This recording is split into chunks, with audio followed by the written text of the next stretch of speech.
તો ઉત્તરાયણનો તહેવાર મોજ મજા અને પતંગનો પર્યાય છે, પરંતુ આ ઉત્સાહની વચ્ચે ચાઇનીઝ દોરી અનેક લોકો માટે જીવલેણ સાબિત થાય છે।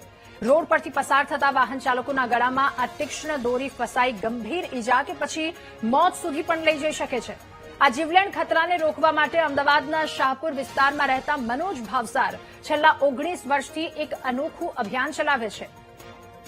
એસી ટેકનિશિયન તરીકે કામ કરતા મનોજભાઈ દર વર્ષે ઉત્તરાયણ પહેલા શહેરના બ્રિજ પર સુરક્ષા તાર લગાવે છે।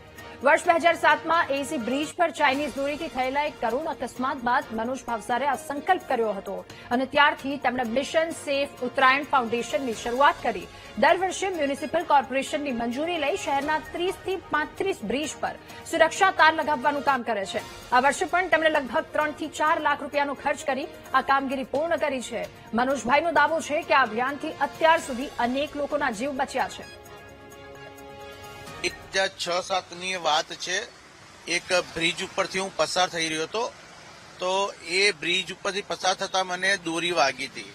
મને વધારે ઇન્જર ના કર્યો, પણ મેં વિચાર્યું કે જો આવી રીતે દોરી વાગે અને કદાચ વધારે વાગે તો શું થાય।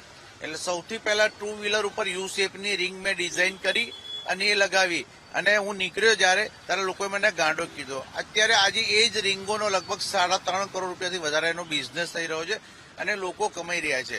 મારી પાસે એના પેટર્નથી માંડીને બધું જ આપણી પાસે ડોક્યુમેન્ટ અવેલેબલ છે, પણ મેં પેટર્નનો ઉપયોગ નથી કર્યો કે જો કોકની જિંદગી બચે તો પેટર્ન કરીને શું કામની છે। હું પોતે એક એર કન્ડિશન ટેકનિશિયન છું, એટલે મારું પોતાનું જે બજેટ છે કે હું મારું જે કમાઉં છું એમાંથી અમુક % આના માટે કાઢી રાખું છું કે જયારે આ ઉત્તરાયણની સિઝન આવે ત્યારે કોકની જિંદગી બચી શકે એના માટે સાઈડમાં રાખું છું। બીજા મારા કેટલાક અંગત મિત્રો છે જે મને આ કાર્યને બહુ સારી રીતે સમજે છે અને એ લોકો મને આના માટે સપોર્ટ કરે છે થોડો ઘણો, જેના કારણે હું આ કાર્ય કરી શકું છું। બાકી આ બ્રિજની પર ટોટલ ખર્ચો કરવા જાઉં તો 3.5 થી 4 લાખ રૂપિયા આવે છે।